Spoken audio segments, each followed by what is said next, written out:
In Matthew 24, 7-12, Jesus combined a number of tribulation conditions under the heading of birth pains, labor pains, which are the signs of being in the last stages of a pregnancy.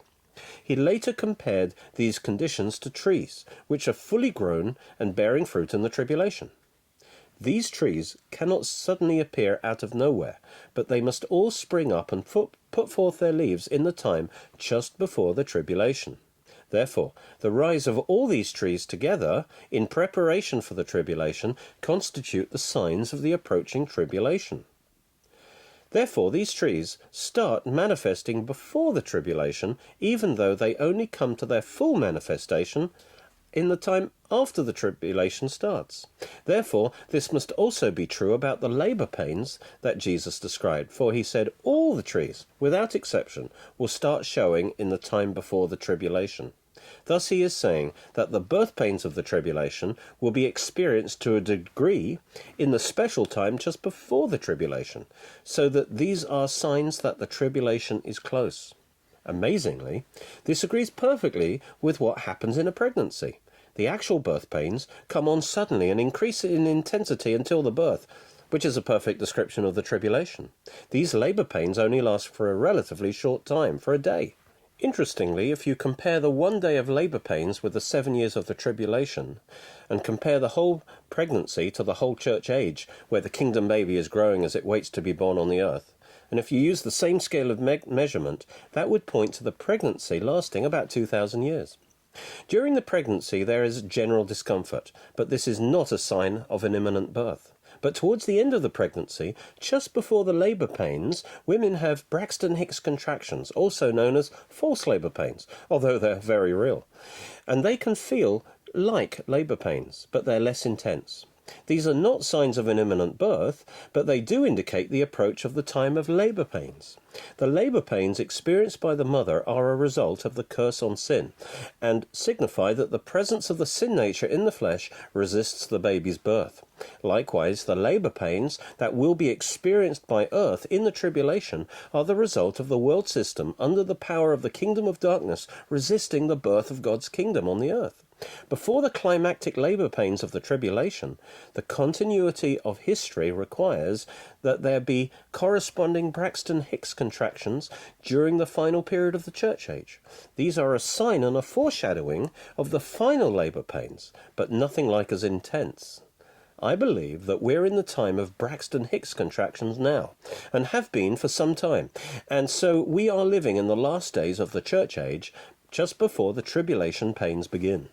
By comparing the labor pains of the tribulation to the trees in summer, Jesus confirmed that there would be corresponding Braxton Hicks contractions in the time just before, just as trees put forth their leaves in spring before their full fruit, bearing glory. Didn't say that.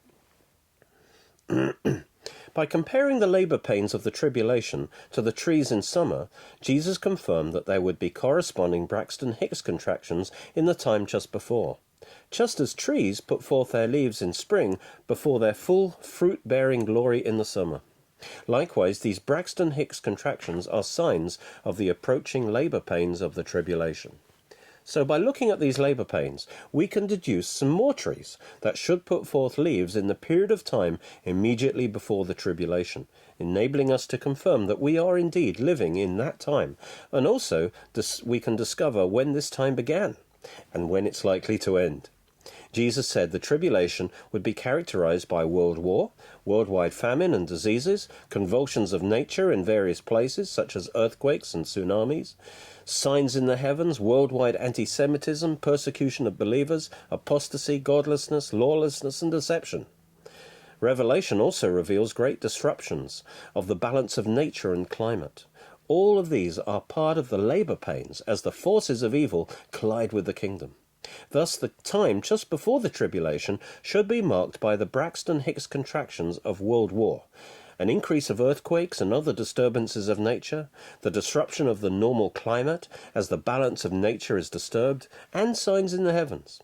Also, we'd expect to see a worldwide increase in famines and diseases, along with increased spiritual deception anti-Semitism, persecution of believers, godlessness, lawlessness, occultism, and abuse of sexuality in society, with all the restraints removed, as the absolute moral standards of God's word are rejected in the public sphere. We've seen all of these things take place and develop over the last 100 years as never before, exactly as the Bible predicted would happen in the last days of the church age before the tribulation. But it should be noted that however bad these things seem to be now, they are just the build-up to the climactic labour pains in the tribulation that will be far more intense. Thus, the two world wars are just Braxton Hicks contractions compared to the world war in the tribulation. And that brings us to our tribulation tree number 10, which is world war. The first labour pain mentioned by Jesus in Matthew 24:7 is world war, when he said, "Nation will rise against nation, and kingdom against kingdom." Also, Revelation 6 depicts world war as the first manifestation of the labour pains of the tribulation, after the first two seals are opened and the riders on the white and the red horse go forth. As the first manifestation of labour pains, it has a special significance, as it also tells us what Braxton Hicks contraction should happen first. And this is particularly helpful, as a world war is so specific and identifiable that we can even put a date on it. It's a remarkable thing that one of the main things that mark out the last 100 years from the rest of history are the two world wars. For in the previous centuries, world war was inconceivable. Yet this was the very thing that Jesus pointed to as the first sign of us entering into the closing of the church age. These world wars, along with the rebirth of Israel, are unmistakable signs that we're in the time of the Braxton Hicks contractions, approaching the end of the age. Before World War I, all wars were local. But in 1914, for the very first time, world war covered the whole earth. So this was the first Braxton Hicks contraction. Many thought they were in the tribulation in World War II because of this birth pain prophecy.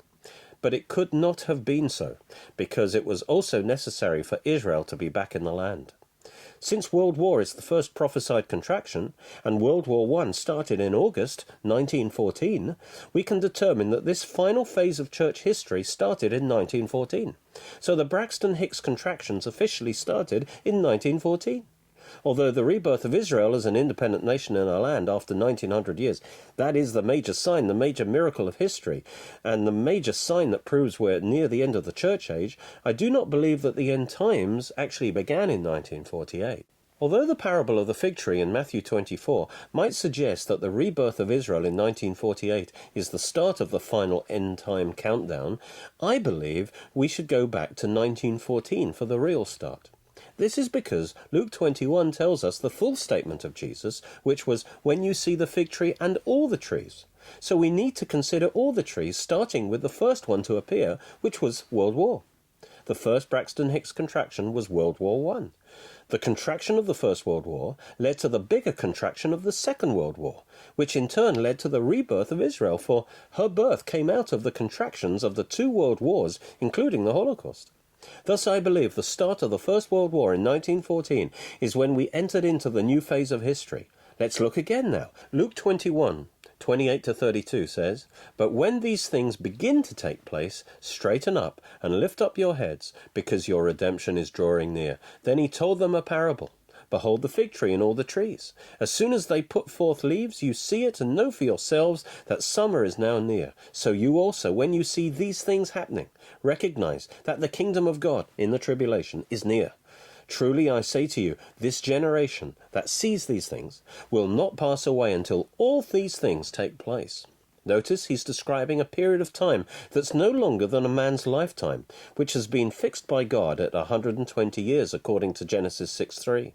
The starting point in verse 28 is when you see these things happening, and the end point is verse 32, is when until all these things take place, or are fulfilled, which is the second coming. Now, these things are the trees, or the labour pains, that come to their fullness in the tribulation, but start in the time before it, as Braxton Hicks contractions. Therefore, Jesus seems to be saying that the time from the onset of the Braxton Hicks to its end is no more than 120 years. I could be wrong, but according to this logic, all things should be fulfilled within 120 years from World War I. Also, based on a pregnancy of 2,000 years, 120 years is an approximate length of time for Braxton Hicks contractions. As I speak, we've just passed the completion of 100 years from World War I. So this is another confirmation that Jesus is coming soon, so be ready. Jesus said the time leading up to his coming will be as in the days of Noah. So it's significant that God also gave Noah advance warning of the worldwide judgment of the flood 120 years beforehand. That's Genesis 6:3. Then the Lord said, "My spirit shall not strive with man forever, for he also is flesh. Nevertheless, his days shall be 120 years. The fixing of a general upper limit of 120 years for a man's opportunity to turn to God in Genesis 6:3 applies to all men, both those living before the flood and those born after the flood. So, as in the days of Noah, there's a final period of 120 years before worldwide judgment is accomplished. And we are living near the end of this period, in the last of the last of the last days. Remember, Jesus is answering question 3. What is the sign of the end of the age? He revealed what kind of signs to look for by using the analogy of trees and labor pains. Next, he completed his answer to question 3 by giving the final sign that the world will see before the judgment of the tribulation falls upon the whole world, and that's the rapture of the church.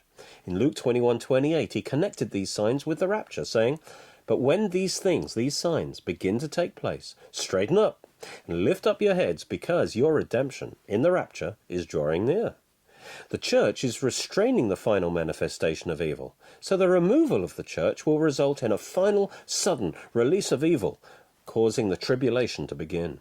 And in the tribulation, God allows evil to come to its fullness and judges it. And so the rapture is the final sign to the world that the tribulation is about to start. The rapture is imminent, which means no one can know when it will happen. It's God's secret. Although the signs we've seen so far give the general time, they do not reveal the exact timing of the start of the tribulation. And that's what Jesus says next in verse 36. But of that day and hour, that's of the start of the tribulation, no one knows, not even the angels of heaven nor the Son, but the Father alone. Remember, he's still answering question 3, which asked about the timing of the end of the age, or tribulation. So God keeps the timing of the rapture and the start of the tribulation as a secret. He knows it, but he doesn't reveal it to us, because we would probably misuse that knowledge. He wants to keep us on our toes, so that we'll always stay ready. He will come suddenly, without warning, as a thief in the night. This is the doctrine of imminence, which is God's limitation on our knowledge on the time of the rapture. He wants us to live as if Jesus could come at any time. So although we can't know the exact day of the rapture, the general signs he gave us tell us that we are living very close to the end of the church age. Then Jesus said in verse 37, "For the coming of the Son of Man will be just like the days of Noah." Remember, he's still answering question 3 about the timing of the start of the tribulation, and having said no one can know its exact date, he now identifies it with the coming of the Son of Man. This is saying that he will come to receive us in the rapture before the tribulation starts. In fact, the rapture is the triggering event for the start of the tribulation. As we continue in his prophecy, we will see this truth is confirmed again and again. Some assume that the coming of the Son of Man here refers to the second coming, but that does not agree with the fact that he's answering question 3. Also, the phrase "no one knows the day or hour" always applies to the rapture, not to the second coming, because anyone in the tribulation will be able to calculate the exact day of the Lord's return from what we're told in Daniel and Revelation. When Jesus said the coming of the Son of Man will be just like the days of Noah, he was saying that the events in the time of Noah in connection with the flood are a type or a picture of what will happen in the time around his coming in the rapture and the start of the tribulation. The most obvious parallel is that the flood is the type of the tribulation, because the flood was the only previous worldwide judgment, and likewise the tribulation is a worldwide judgment. Those who assume he is comparing his second coming with Noah's flood forget the fact that the whole tribulation is a time of worldwide judgment, which has its climax at the second coming. We will see that the parallels that Jesus points out between the time of the flood and the time of the tribulation are very impressive. First, he compared the general time before the flood to the general time before his coming. Second, he compared what will happen on the day of the flood, immediately before it fell, to what will happen immediately before the flood of tribulation judgment falls on the earth. Third, he compared the flood itself to the future judgment of the tribulation, pointing out that it will be worldwide, and therefore no one on earth will be able to escape its effects. He says that the result of both judgments is to take all unbelievers away from the earth. First, in Matthew 24:37-39, Jesus talked about the time just before the flood. He said, "The coming of the Son of Man will be just like the days of Noah, for as in those days before the flood, they were eating and drinking, marrying and giving in marriage, until the day that Noah entered the ark, and they did not understand until the flood came and took them all away, so will the coming of the Son of Man be." This gives us some more revelation of what it will be like in the time just before the tribulation. Jesus compared the last days of the church age to the time of Noah. The days before the flood of tribulation judgments fall on the whole world will be like the days of Noah before the flood of God's judgment fell on the whole world in his time. Thus the special characteristics of Noah's time will be repeated before the tribulation. According to Genesis 6, great wickedness, corruption, lawlessness and violence covered the earth, a major public decline of all moral standards. Jesus characterized Noah's generation as just eating and drinking, marrying and giving in marriage. Now, there's nothing wrong with these things in themselves, but there's no sign of any spirituality here. They were engrossed in their materialistic life and had no time for God.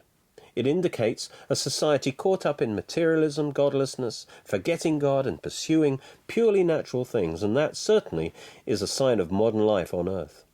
Genesis 6:1 speaks of a population explosion in Noah's time.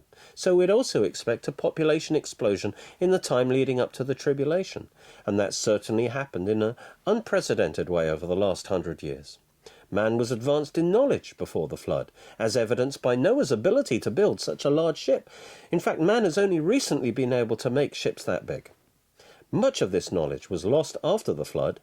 The last 100 years have been marked by rapid scientific progress. Noah preached the gospel to the world, using his ark as a visual aid. Likewise, in the closing period of the church age, the gospel will be preached to all nations, as Jesus said in Mark 13:10. The great explosion in world missions started in about 1800. So Jesus compared what will happen in the final days of the church age before his coming and the start of the tribulation to the time of Noah before the flood. There was a final period of 120 years of grace, during which time Noah preached the gospel, declaring that judgment was coming, but that God had provided a way of salvation, which was the ark, and that was a type of Christ. So all who trusted in God's provision would be saved from destruction. You see, those who were in the ark were saved, being under its covering, for the ark took the beating of the flood instead of them. God told Noah to cover the wooden ark with pitch, which was a red resin, in order to make it waterproof, so none of the waters reached those inside. Also, the Hebrew word for pitch is also the word for covering or atonement. So the ark covered with red pitch was a picture of Christ covered with his atoning blood. And all who take refuge in him come under the covering of his blood and are saved, because he took all the judgment that we deserved. But those who reject him will be swept away when judgment falls. But the people in Noah's day were so immersed in their godless, materialistic lives that they ignored all his warnings. And they were so totally taken by surprise when the flood finally fell. Notice that Jesus specifically described life in the world before the flood as going on as normal, right up to the day of the flood, eating, drinking, marrying and giving in marriage. Therefore it follows that life on earth, even up to the day the Lord comes in the rapture, will also be going on as normal. This is a clear contrast to events just before his second coming, for at that time it's at the end of the tribulation, with God pouring out his bowls of wrath, and the battle of Armageddon raging, and the sun turning to darkness. Life will be anything but normal. So this proves that the coming of the Lord that Jesus is talking about here is not the second coming, but the rapture, which is a separate event before the tribulation. Jesus emphasized that life just before the flood was going on as normal, so they were all taken by surprise when the flood suddenly fell. There were no special signs that it was about to fall. Likewise, the world will be taken by surprise when the rapture happens, and the tribulation flood suddenly falls on them. There will be no special signs that the rapture is about to happen. So the rapture itself, you see, is a signless event, which can happen at any time, and it will happen suddenly, without warning, when you least expect it. Although Jesus gave signs to give us the general idea when we're in the season just before the tribulation, he emphasized that there would be no specific sign by which we could know the exact time of the rapture. Don't think that something dramatic must happen before the rapture as a final warning, like a global crisis. In fact, the world will be saying peace and safety. There'll be no announcement from heaven saying 10 days to the rapture. Life will be going on as normal, and then suddenly we will disappear. So, there is a major difference in the signs for the rapture and the signs for the second coming. The rapture is imminent, coming suddenly, at an unknown time, without any specific signs. The second coming comes after a whole series of specific signs that will enable people to know the exact day. Matthew 32, 37 to 39, Jesus pointed to three similarities between the days of his coming and the days of Noah. First, the time before his coming will be similar to the time before the flood. Second, the day of his coming, to initiate a period of judgment, is compared to the actual day that Noah entered the ark. Third, worldwide judgment will suddenly fall on the world on the day of the Lord's coming, just as the worldwide judgment of the flood suddenly fell on the very day that Noah entered the ark. Again, this cannot be talking about the second coming, as this comes as the climax of 7 years of escalating worldwide judgments. Let us now consider the second point of similarity, the day of his coming, which initiates the judgment. This is compared with the day that Noah entered the ark, which initiated judgment. Initially, this doesn't seem to be an obvious similarity, unless you realize that the final sign to the world that the flood was about to fall was the disappearance of all the believers into the ark. Likewise, the final sign to the world that the tribulation flood is about to fall will be the disappearance of all the believers into Christ when he comes for them in the rapture. Just as God called Noah into the ark, so Christ will return and gather his own to himself in the rapture. Remember, he's still answering question 3. What's the sign of the end of the age? Having said that there are no specific signs for his coming in the rapture, he points out that there will be one final specific sign to the world for the start of the tribulation, the disappearance of the believers in the rapture. However, this is not a warning sign, for the tribulation will start immediately after the rapture, so anyone who misses the rapture will have to go into the tribulation. Just as God shut the door as soon as Noah entered the ark, so he will shut the door straight after the rapture. Then, to confirm he's talking about the rapture, Jesus gave a classic description of the rapture in verses 40 to 42. He said, "Then there'll be 2 men in the field. One will be taken and the other will be left. 2 women will be grinding at the mill. One taken, the other left. Therefore be on the alert, for you do not know which day your Lord is coming." He's talking about the parallel event to Noah entering the ark and disappearing from view. Jesus will come and take the believers to himself in the rapture. The rest must enter the tribulation. Notice he tells believers to be constantly on the alert for his coming, as they do not know when it will be. That's imminence. This repeats the early statement that no one knows the day, showing that he's still talking about the same event. Notice when he says to believers to be ready for your Lord is coming, the implication is he's coming for them, to take them to himself. This verse does not describe his second coming when he comes to take unbelievers from the earth in judgment, but his coming in the rapture when he comes to take his believers to be with him. This is confirmed in the next verses. Some come to the conclusion that it's talking about the second coming based on the fact that the word taken also appears in the previous verse to describe unbelievers in Noah's time being taken from the earth in judgment. However, this is just a trick of translation. The 2 words translated as took and taken in these verses are actually 2 different words in the original Greek, so this argument backfires. For if Jesus wanted to connect these 2 things, he would have used the same word. When it says, one was taken, another left, the word for taken here is the same word that is used for when Joseph took Mary to be his wife. So this is speaking of Jesus coming to take us to be with him. This is the first hint that the rapture is the bridegroom coming to take his bride. Another argument people use is it can't be talking about the rapture, as Jesus didn't talk about the rapture, as it's part of the mystery, and that was left for the Apostle Paul to do. But this is a false assumption, for we've already seen that Jesus started to reveal the mystery in Matthew 13, and it was given to Paul to complete it. Also, we'll see that Jesus taught on the rapture in John 14. Then Jesus said in Matthew 24:43, "Be sure of this, that if the head of the house had known at what time of the night the thief was coming, he would have been on the alert, and he wouldn't have allowed his house to be broken into. This is the first time when Jesus compares his coming to a thief who comes secretly and suddenly, unannounced, without warning signs, taking the things that are precious to him and then going away unseen. This is in total contrast to his second coming, when he comes openly and visibly in manifest glory. The rapture is a totally different kind of event to the second coming. Comparing his coming with the coming of a thief seems shocking, but although he's taking the precious things from the earth, that's us, he's not actually a thief, because he only takes those who belong to him, who have given their hearts to him. But to the world it will seem as if a thief has come, when we all suddenly disappear. Then he concluded in verse 44, "For this reason you also must be ready, for the Son of Man is coming at an hour when you do not think he will." And this is another classic statement of the imminence of his coming in the rapture. Whatever theory you may have as to why Jesus can't come yet is contradicted by this verse. It's designed to humble us by pointing out our lack of knowledge, and this way we always have to stay ready. Notice he has made repeated statements of imminence since verse 36, confirming that he has been talking about the same event throughout, his coming as a thief to take the believers to himself. As a thief doesn't reveal when he's coming, so Jesus does not reveal the time of his coming in the rapture.